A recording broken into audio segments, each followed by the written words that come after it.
Hello అండి. I'm doctor Sridaya, fertility consultant, ARC fertility hospitals Hyderabad branch. ఈరోజు మనం స్పర్మ్ ప్రొడక్షన్‌ని ఎలా పెంచుకోవాలి, ఎలాంటి ఫుడ్ తింటే మన స్పర్మ్స్ పెరుగుతాయి అనే దాని గురించి మాట్లాడుకుందాం. So 10 super foods.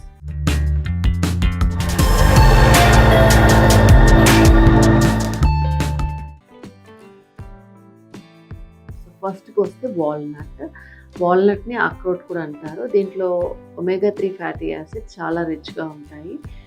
తర్వాత పంప్కిన్ సీడ్స్‌లో జింక్ అనే మినరల్ స్పర్మ్ ప్రొడక్షన్‌కి మంచిది.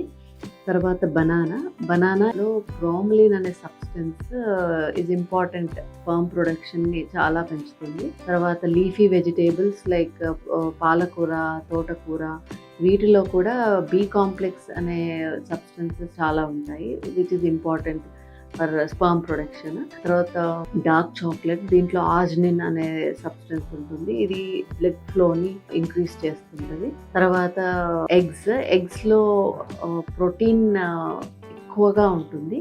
సో వైటమిన్ ఈ ఆల్సో ఉంటుంది దానికి, which is a good antioxidant. తర్వాత blueberries or any type of berries like gooseberries అంటే ఆమ్లా, బ్లూబెర్రీస్, క్రాన్బెర్రీస్, రాస్బెర్రీస్, వీటిలలో పుష్కలంగా యాంటీ ఆక్సిడెంట్స్ ఉంటాయి. యాంటీ ఆక్సిడెంట్స్ అంటే విచ్ ప్యూరిఫై బ్లడ్స్ అండ్ మన సెల్స్ అన్ని హెల్త్ని మెయింటైన్ చేస్తుంటాయి. తర్వాతకి పోమోగ్రెనేట్లో వైటమిన్ సి రిచ్ ఉంటుంది, which is having antioxidants ఎక్కువగా ఉంటుంది. తర్వాత టొమాటోలో లైకోపీన్ అనే సబ్స్టెన్స్ ద్వారా కూడా మన స్పర్మ్ ప్రొడక్షన్ని పెంచుకోవచ్చు.